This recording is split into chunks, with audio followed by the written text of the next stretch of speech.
Spurs Bros? Welcome in to episode 40 of the Spurs Bros podcast.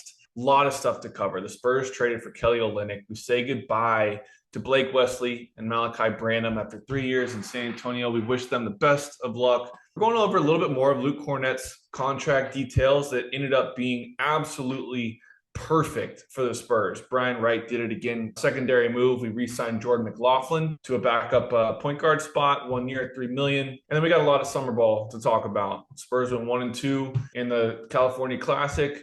We've got Dylan Harper making his debut today, Saturday, against the Mavericks. Number 2 pick in Harper going against the number 1 pick in Cooper Flagg. Please subscribe to this video. Tell a friend.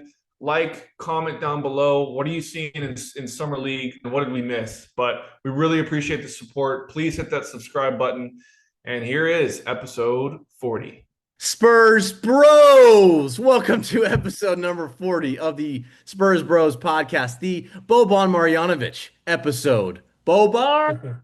How are we doing today, boys? Doing great. Doing great. We had Spurs basketball to watch over the weekend. We sure did. I was excited to watch it. I didn't catch the second game, but I watched the first game and I had fun, man. It was a good game. It was a little shaky, I must admit. I have to say, out of the gate, I may have overstepped myself when I said that Carter Bryant is going to be cracking the rotation soon. He's going to be stealing Devin's minutes soon. He's going to be stealing Kelly's minutes soon because he needs some time. Let's just say that. He needs to cook a little bit. So I don't know if you watched the whole thing, Reagan, but yeah, he was just a little shaky. Yeah. He had some good flashes. I loved it. Pull-up jumper, his 3 looked good. He just missed a bunch of them. Just looked kind of shaky. So I think he'll take confident though. Yeah, he was pulling from 3. Came out of the gate, his first 2 shots, offensive board, pulling. Yeah, didn't think about it. Down, yeah, no question about it. Yeah, I mean he was 1 for 5 from 3 in that first game, so not a great look there, but he was confident in the shots. You could kind of tell that, okay, Carter, we're going to get you coming off screens, catch and shoot opportunities, good looks from the corner, from the wing. Not really anything on ball. It was all running, off ball actions for him to come off, and he was ready to let that thing go. But a lot of them were, it was straight on, but it was either short or long. I think he was still kind of getting used to, the bigger court, longer, further line, whatever it is, new offense, new teammates, everything. So I was more interested about his demeanor on the court, his approach, effort on defense, which was great. Dude, he's huge. Huge. He's way bigger than what his measurements would say that he is. He looks gigantic out there. Yeah, and he moves really well. And he admitted as much that he didn't play that well. I think he said after the first game, he's like, yeah, a lot of this was just mental stuff. If you think about it, he came off the bench in Arizona. I know he had a bigger and bigger role toward the end of the season, but still came off the bench. And then he's going to a place where people are trying to earn a contract spot. Everyone's more athletic. Everyone is physical. Like you said, the length of the court, the speed, all that stuff just takes time to get used to. So, I mean, he's like, a lot of it was just mental. And I was just trying to get my mental right throughout the whole thing. So it's fine. I'm not overreacting, but. And it wasn't even the main show. That starts this weekend in Vegas. This was just a little tune up. Not even all the teams were there. It was just get your feet under yourself. It was true. Fine. I think we'd be insane to overreact to 3 California games, California Classic. Yeah. I don't know. He said too after the first game that he wasn't nervous. He was excited, but for the first time in his playing career, he wasn't actually nervous.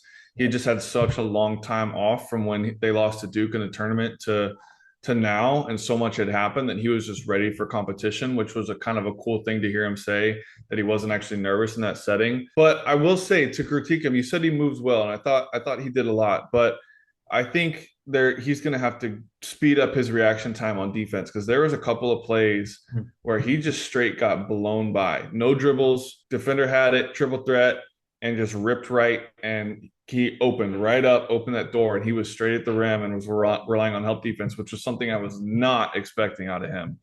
I don't know if that's him being bigger than he looks, and maybe he shouldn't be guarding ones, stick him to the 2s, the 3s, and the 4s, but yeah, he was getting switched on some of those smaller guards, and they were going right by him. It's kind of surprising. So I'm sure that'll change with time. He's getting used to speed, getting used to pace of play, all that stuff. But if we're going to overreact, I'm overreacting to him literally turning straight sideways and letting guys go right by him. But let's hope and assume as well there wasn't like any scouting report going into any of these games. He didn't know he was yeah, supposed to lay off, go under, screen, go over. All that kind of does play into it for a good defender like him. Yeah, true. During the real season, if he gets PT, he'll know what guys to how to play them on defense. Let's say. Right.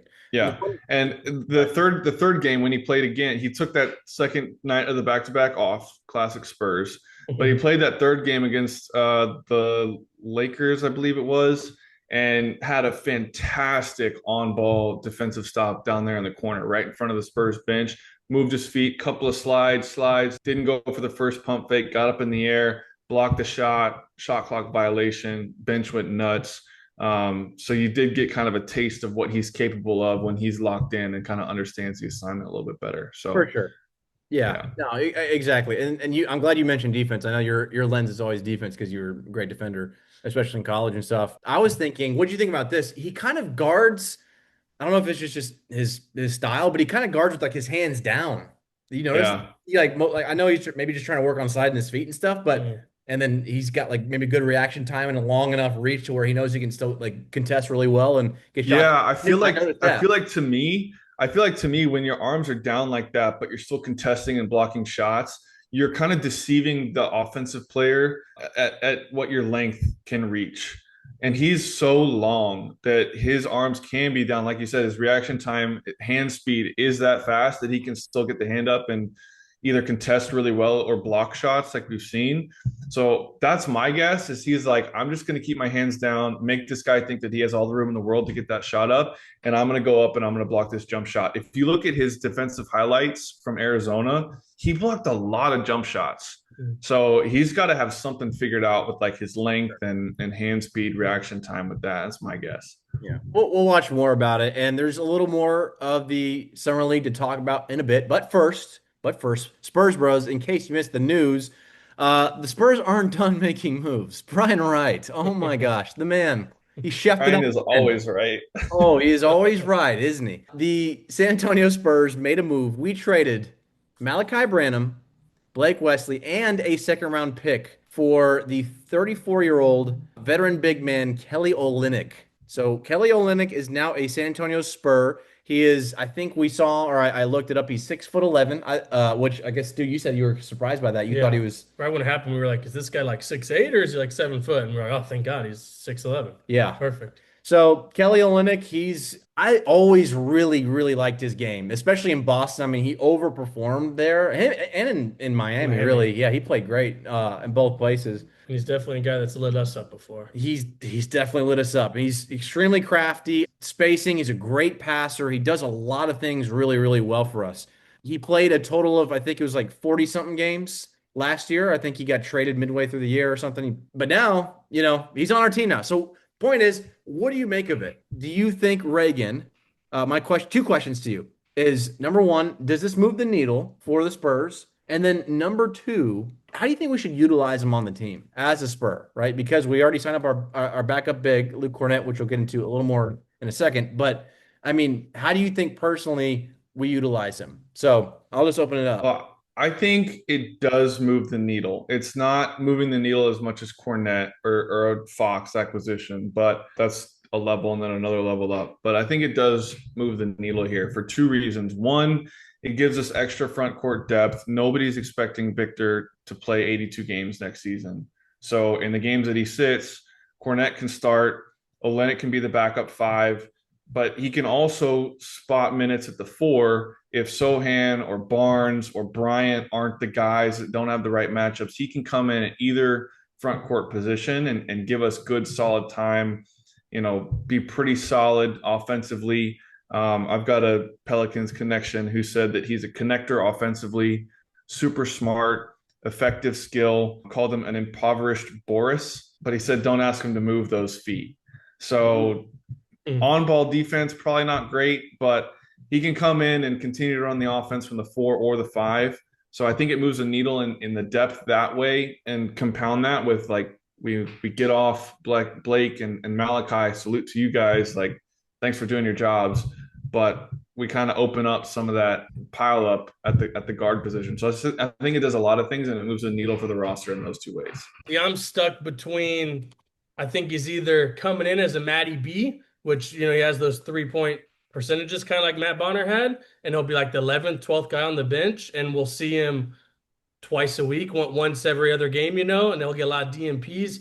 Or I could fully see him like being a Fabricio, Berto, or Thiago and like start beside Wimby. What's wrong with bringing another 6'11" guy in the starting lineup who's Can shoot. statistically our best shooter on the team now, I guess, percentage wise. And or he could play 20 minutes a night and like be a starter. I think it's somewhere, but I don't know. I don't think he's gonna be like a nightly guy getting 10 to 15, but I think it'll be a lot of your DMPs or come in and quite literally, be a starter and play, which is crazy to say, Kelly Olynyk be a starter, but for all those reasons you just said, he's a connector. He's a good 3-point shooter. We definitely want that around Fox and either Harper or Castle, whoever the other starter is, with Harrison, Wimby, like that's a solid 5 and take some of the rebounding pressure off Wimby. We definitely want that, whether he's a good defender or not, kind of like you said, slow feet. But I mean, we'll always have Wimby there to protect the rim, but it's just long shots and other guys to rebound. So that putting so much pressure on Wimby to get every board, basically in those first 6-8 minutes of the game. So I could see him starting, or I could just see him being we just got him for the expiring contract. Hey, he's a good 3-point shooter, and it doesn't move the needle at all. So it could go either way. Don't think he's just going to be a normal rotation guy, 15, 20 minutes a night, unless it's a starter, or it'll be a lot of DMPs.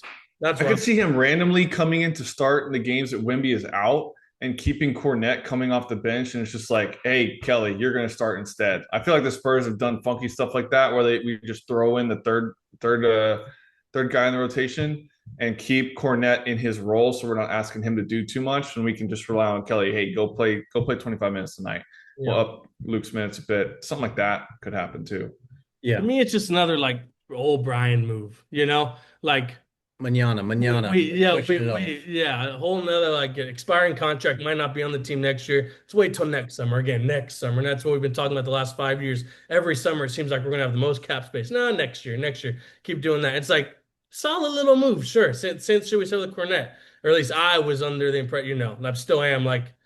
If any Spurs fans out there who were saying last week before this even happened, we're still in the 7 to 10 seed area, no one should be saying now, oh, we got Kelly Olynyk. We're a top 5 guaranteed. Yeah, facts. Or all the people who were saying last week, no, we got Kornet now. We're a guaranteed top 6. And no one's saying after now getting Kelly like, oh, that made us a worse team. So it's just such a Brian move. Like, it's not a bad move, but it's easy to say like, that's it. Like, oh, we got Kelly Olynyk. That's it. How do y'all feel about the two guards going out, though? Does that make us better or worse, or is that also kind of the same thing? It's just kind of... And that's what on my mind is he just coming in to be, on this expiring contract and be that 12, 13 guy off the bench, what Blake already was, and get a lot of DMPs and then get some minutes here and there. Or, we could use him, kind of like I said, as the Fabricio connector, Thiago connector type guy in that starting 5. Good passer, good shooter, who's just a smart Spur. But it could go either way. But, I mean... Getting rid of Blake and Malaki didn't do shit last season. So Blake hardly did. So, I mean, mid for mid, in my opinion. Got rid of mid. How would you utilize Malik? I have a couple of things here. So actually, let me address your last point on the Malaki thing. I saw this, and you're like, it didn't really do anything. I think it's actually maybe a good thing. I think it's a good thing that Malaki and Blake are gone. Because if you look at it, you've got Stephon Castle and Jeremy Sohan. They're posting all these memes about like, oh no, like you saw these memes that were posted about like, oh, we're so sad that Malaki and Blake are leaving because they were so warm-spirited, great people, great for the community, and they were just like great locker room presences. They were like buddy for sure, and so they love them. But guess what? That didn't move the fucking needle. And guess what? Like, you need less of that. Now it's time to have like less of the competition getting in there. Right. Jeremy should be scared for his job now instead of Malaki and Blake. They're not going to do anything to. They're not going to threaten me. They're not going to, but they're also not going to push me to be better because really they're looking up. If you look at Malaki was hanging out with De'Aaron Fox, being like, bro, like teach me what you have. Remember he was in Houston or what he was working out with him. Yeah. Not too long ago. Like he's trying to earn that next contract. Same with Blake. And so they're trying to reach up, and we don't want to be like, we're not really in a position to be like trying to like pull up other guys because we can't even pull ourselves up yet. So like we need to like, I'm glad that they're gone is what I'm trying to say. I love them. Like I love, especially Blake, like I'm going to miss his, tenacity and everybody says that he's just an awesome person, super warm-hearted. So like I wish him success. I Notre really, Dame really guy. do. Yeah, Notre Dame guy. But man, I'm glad that they're gone for that reason. So you say it's like it doesn't really move the needle or whatever. It's fine. I think it's actually a net positive that they're gone. So on that point, back to Kelly Olynyk, I think that it does move the needle if he stays healthy. I think because I'm looking at his games played throughout his career. I think he's Mhm. had like 2 seasons where he's been moderately healthy, and beyond that, he's had some like 22, game played in a season. Like I said, last year he played 40 something games in a season. So like I want him. I don't know how he's going to hold up. But again, we don't need him to do a whole lot. So I think it would move the needle. It will move the needle if he can stay healthy. That's my big thing. Again, good thing he doesn't need to have a huge role. And that said, though, I do like Stu's idea of starting him, if you think about it, because I mean, Stephon Castle, great cutter. Harrison Barnes, really smart off the ball. Wemby, high lows with Wemby, great passer. I think he's a great screener from what I can tell. Like, obviously, he's a big body. So imagine just little dribble handoffs to De'Aaron Fox coming off the screens. Like, there's a lot of action that you can run for that group for a starting five. So I mean, like people maybe like look at Stu or like hear Stu's comment and be like, he would never start. He's 34 year old, like Jeremy for sure is going to start, and that could be the case. Yeah. But I don't think that it's like a bad idea if he did start because I think there's a lot of things that he can complement with all the other starters in that group. So either way, I think it's going to be good. We're going to utilize him as much as we possibly can. If he was to start, my thing is that's moving someone to that 11th, 12th spot. Who's it going to be? Are we like, if he's to start with Wemby, Castle, Fox, and Harrison, we'll say second five, Dylan, Devin, Keldon, So Jeremy, Jeremy, and Julian, no, or Luke oh, Kornet. Luke. That's what I'm saying. So we're just after Julian kind of had a little breakout year last year. Hey, buddy, we got this guy. You're just not going to get any PT. Yeah, bro. Like, So that's the thing. That's why someone, even if it, that's why I said he could be that Matt Bonner role and just be 12th guy and a lot of DMPs and get time here and there. Because why would we take away Julian's development all of a sudden? He's on one of the best contracts for our team, 3 mil a year for the next like 3 years, and he's 6'8", got a good body, good defend, like sniper. Well, why would we take his development away? So someone, if he does get a lot of PT, someone's gonna get kind fired. of like Alex said, like now compared to Malaki and Blake, where there wasn't a threat of them taking a Jeremy or a Harrison spot in the lineup, Kelly Olynyk is a proven guy oh that yeah. you know what you're going to get from him, and that could make somebody worry about their role on the team or eating into their minutes, eating into the rotation. You let Kelly Olynyk get too much sniff of the floor, like if you're not playing well and there's important games coming up, Mitch Johnson might just go trust that veteran Mhm. over these young guys who are still not getting it. I would. So yeah, like you said, I like just the threat of a legitimate person behind those forwards could play a factor. Yeah, it is going to be really interesting to see how he play because I think you could be spot on with that, Stu, as well. The Matt Bonner is a perfect analogy. Yeah. Perfect analogy. I mean, Matt Bonner didn't really play any down low. He was more of obviously a shooter, but definitely same size, 6'11", 6'10", Like a 6'11". mix of like the two names that you mentioned was Fabricio Berto and Matt Bonner, and I feel like if you combine the two of them, you get Got you get Kelly. a Linux. Yeah, yeah. Yeah, the long hair even with the fab long hair. Fabricio starter and was great for us. And then Matt just Yeah, came in here and there, knocked down 3 random threes. That could also be Kelly. So it's just both it won could go rings. either way, whichever. I just like him in the start because then we have Harrison 6'8", Wemby 7, whatever, and then 6'11". That's some freaking size in the starting five, and that's what I want. And last thing I was going to say was it's going to be interesting to see what we do because again, I could also see him being a lot of DMPs, but also how do you keep off a 42% three-point shooter? Like how do you keep that off Yeah. the floor? And we were So like the 20 whatever it, 3-point shooting It was team like last year. Yeah, 25th or we something, couldn't hit 22nd last 3%. Why year. would we just sit Yeah. that guy? yeah. And again, if he can't move his feet well, according to your source, then like Wemby just controls everything. I mean, like he literally just can dominate by himself in a defense. So like it makes sense to play him with Wemby. He's got just so much game, so it's gonna be hard to like keep him off and Yeah. have him not play in a lot of games.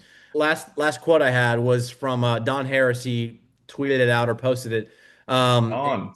Yes, he said he spoke with Pelicans TV analyst and former San Antonio Spur, your boy, Antonio My Daniels. guy. Your Yeah, guy, my Reagan. guy. Your guy, yes, GT. I'm sir. a Antonio Daniels basketball camp alum, like 10 years straight growing up. Yes, sir. Cornerstone. Yeah. Yeah. Yep. That's my guy. He's a San Antonio legend for sure. He said that his scouting report on Kelly Olynyk is that he loves him, all caps. Smart, great passer, good on lobs, high basketball IQ, very crafty to offset limited speed and athleticism. Pels his best big man playing next to Zion. He's also a career 42% from three last year. So that's exactly encapsulates exactly what we've just been saying. And Antonio Daniels, he had a front row seat to watch him every single night. Obviously, he still got it as a 34-year-old. It's gonna be hard to keep Yeah. off the floor. And of So, course, another vet. It's like bringing another Harrison in a way, just another vet, just another great locker room guy. Everything AD just said about him, like, smart, high IQ, good locker room guy. That's exactly what we want in there with, again, all these young guys who are just kind of, seems like they're just living their rich lives and loving it and putting basketball second. yep. Oh, let's go. I had one more thing on Olynyk. Sure. I was just looking. He's been traded at the deadline each of the past 2 seasons. Oh, I know we like glossed over this, but $13 million expiring contract. If we're not positioned, in a top 6 seed, or we're just too stacked up at that, we need some extra wing depth or some extra guard depth for whatever injury reason might come along. Knock on wood, doesn't happen. He might be a big time candidate for a trade deadline move come February. So just keep an eye on that. He is the last 2 seasons. Utah traded him to Toronto, and Toronto traded him to New Orleans the last 2 years. and the So expiring contract this year, we've got to have we know Harrison's expiring. I think is Keldon too. Like we have probably so many expiring contracts now that we probably are definitely shopping to trade this summer and or by the deadline for sure. Mm. yeah, So yep. everyone in today's world wants. They So, want the optionality. They don't want to yeah. be locked into. Yeah, exactly. You Yeah, didn't. speaking of contracts, Yeah. the details came out last week. We kind of said that it was going to be between 9 and 11 million going up each season. But Brian Wright, again, masterclass with the way that he negotiated the structure of this contract. This coming season, it'll be 11 million fully guaranteed for Kornet. Next year, 26-27, it'll be 10.5 fully guaranteed. But then where it gets really interesting and team friendly, that third season, 2027-28, only 9.9 million, and only 2.5 of that is guaranteed money. And 28-29 goes down to 9.3 million, zero money guaranteed of that contract. Which, like you said, Alec, we want optionality, right? So Wemby's big time extension is going to be up in that 27-28 season where there's only 2.5 million guaranteed on Kornet's deal. And then Castle will be up for his big extension in 28-29 when there is zero guaranteed money on Kornet's deal. So like we get the guy that we want to come in 2 years guaranteed, kind of lock in that backup center position. And then depending on what happens, he's a tradable asset. There's not very much guaranteed money left, and it frees up those extra dollars to go pay our young guys when they're due. So just looking forward into the future, I wanted to make sure that we got that right, and kind of explain that to whoever's watching, because it's a big deal. It won't seem like it now, but it'll be a big deal when those guys are up for extensions in a couple seasons. Yep. That makes sense. And another guy that I guess that we signed, this was right after the Kelly Olynyk thing, was Jordan McLaughlin. Jordan McLaughlin was on the roster as part of the De'Aaron Fox trade last year. He played with the Kings and in the season with us. Didn't see the floor much at all. But we re-signed him, I guess, to another 1 year deal, 3 million. Is that Yep. correct? Yep. Beautiful. All right. So I mean, it kind of, that's good. I guess we needed it. Cool. Third string PG. More often, Yeah. well, I mean, yeah, Yeah. something's a big problem. Well, maybe not a big problem. If we see him playing a lot, hopefully it's because we're up 20 in the fourth quarter every game. But yeah, we shouldn't be seeing him on the floor much. Let's just say that Yep. with all the guards ahead of him. Perfect. 41% from three last season. That's yeah, yeah. I mean, he can shoot. He's a career 37%, but he's been, I mean, last season he was 41%, 45% once he got to San Antonio. Obviously limited attempts, but guy can shoot. So he's a capable, run the offense, shoot the ball when open, don't do too much. Yeah. Right. Yeah, that's good. I Just mean, what you need in a third stringer. yeah, third string. Allen, don't come in and turn the Yeah, ball over if you're coming in for whatever reason. Yeah, small do your guard. thing. He's really kind of the last thing on the agenda is going back to what we were talking about at the start, which is Las Vegas Summer League is coming up for the boys. We've got actually, as we're recording this, we've got a game going on, and we're No, playing this. 45 Check minutes. in on the Oh score my here. gosh, you gotta be that guy right now. Well, we don't have a game going on right now. We're playing 45 minutes. Here we go. I Um, thought it started. Yeah, no. It starts at 9 o'clock technically, but the fans didn't know. I mean, Spurs Bros didn't know, but Tight ass. So either way, we play. Like Las Vegas starts tonight at 9 p.m., which is I guess technically in 41 minutes, and we're playing the 76ers. Dylan Harper again is sitting with the same little groin thing and is expected to make his debut on Saturday against Cooper Flagg, the number one overall pick. It's a like middle of the day game, right? It's like 3 p.m. game, which is kind of weird to me, but all right, that's cool. So I'm excited about that. Reagan, are you excited to see? I'm sure that. Hell yes. Yes. Hell yes. Number 1 overall pick versus number 2 overall pick. Dallas versus San Antonio. Mavericks versus Spurs. Carter Bryant's going to be playing. Riley Minnick should be in the lineup. Dude, David Jones-Garcia, our point guard in the Summer League team. He He deserves a made the spot. all-tournament team Might get in our last San spot Francisco. or something. Yeah, he's been. Oh, for real. He averaged like 23 or something and 5 rebounds, 5 assists. As a Dude was going crazy. Yeah. Bucket getter. So I am very hyped for that. I think it'll be really fun to watch Harper and Flagg play. Obviously, it's not like they're going to be guarding each other, but just number 1 versus number 2. I think the NBA wants that. And Jeff McDonald, Express News beat writer, was kind of hinting at like, hey, if you're going to sit Harper for a couple games in Vegas, like we all were expecting to happen, don't sit him on Saturday against Cooper Flagg. Play him that game, please. Yeah, So I think we're all looking forward to that a ton. that might be the only one and done too. So everyone tune in Saturday. Yep. 3 p.m. ESPN. I can't wait to see it. I'm really curious to know what Dylan's going to look like out of the gate, right? I mean, because he hasn't kind of the same thing. He's had more of a break than Carter Bryant has. You know, he wasn't even in the tournament, so he hasn't played against real competition, in a long time. So it'll be interesting to see how he does. I hope at least give me like 15-5. I would love to see that for Dylan Harper. And speaking of Dylan Harper, I love what he said. I guess he had a quote not too long ago. First, he talked about how the Spurs organization, just everybody from Coach Pop to Timmy D to Manu, everybody's just sort of there in the facility. Like doesn't matter, from legends just walking through, and he was just surprised by that, but he's loved to see it. And then as we expected or hoped for, at least Manu Ginobili and him have been kind of been buddy kind of ever since he's gotten there, and so he's just been able to pick Manu's brain since he got there, asking him questions, and so he's just really just shown love to Manu for that, which is obviously exactly what Daddy Harper wanted, what I'm sure Dylan wanted, what we wanted as Spurs fans. Yeah. So let's just see, how that continues to rub off on him, having a legend, a Hall of Famer like Manu in his corner and in his ear like that. So I'm gonna be excited to see. Yeah, I think it's awesome for him. And like all these interviews, Dylan Harper has been speaking so highly of San Antonio and the Spurs org, and like couldn't have landed at a better spot. San Antonio is the best of the best. Look at all these legends I got to learn from. Manu Ginobili's like with me every single day. Tim, Pop, everybody, like amazing place. So happy to be here. Couldn't have landed at a better spot.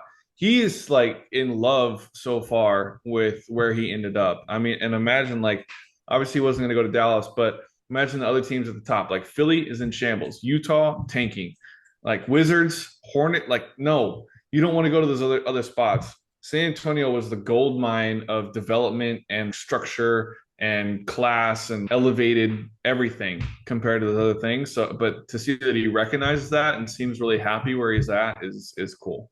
It's gonna be cool, man. Yeah. You're drinking that Kool-Aid. Yeah, yes, sir. That's good, man. And imagine, God forbid, we start winning, and we start winning this year. God forbid. Yeah, then he's gonna really. What's that? Team what? Yeah. They won't be. They know he's really going to be drinking the Kool-Aid, and the boys are going to be going to support him as well. So, according to sources, Victor Wembanyama landed back from Japan. Last time I recorded, he was in Japan, which is crazy news to me. I don't know why he was there.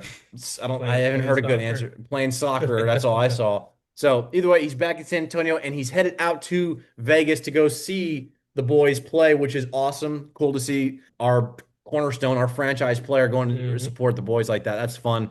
And I know Jeremy Sohan and Devin Vassell are also doing the same thing. So that's Keldon. Yeah. Oh, and Keldon. Can't forget Keldon. Let's go. Yeah. So, fun. Fellas, we haven't done this in, I think, 3 months, but we have 4 Spurs games between now and probably, well, maybe 3 because the game against the Hornets is next Thursday. We got 3 games between now and our next show. I guess, yeah. What do you say we do a little predictions? Let's do it. It's All right, here. I missed it. I know it's Summer League. I know Harper's not playing tonight, but we got Philly tonight. We got the Mavericks Saturday. We got the Jazz on Monday.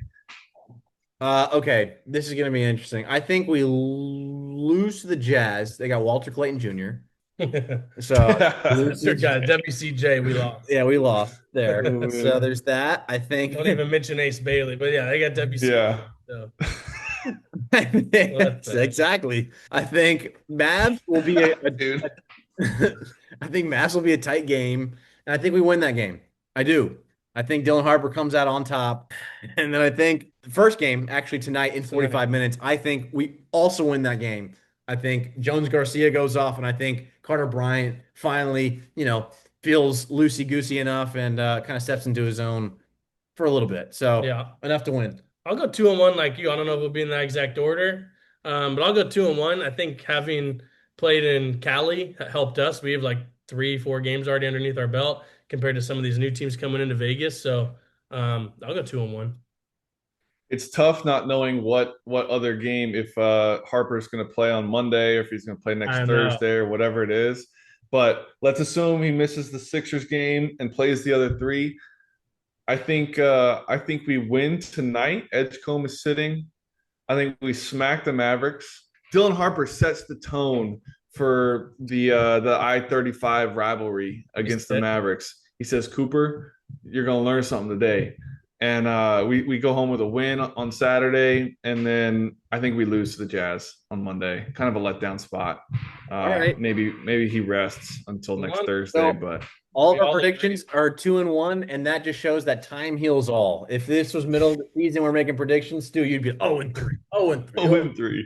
Time heals all. We're back. We're optimistic. We're excited. It's summer league ball, bro. Anything can happen. No, I'm just saying, ain't gonna be real good basketball played out there. Come on. So it's just a toss. We could go 3-0. Could go 0-3. I just said 2-1. Sounds nice. All right, let's go. I'm just saying we're excited again. We're optimistic. That's. Do you think Harrison Ingram will look like a competent basketball player at any point in Las Vegas?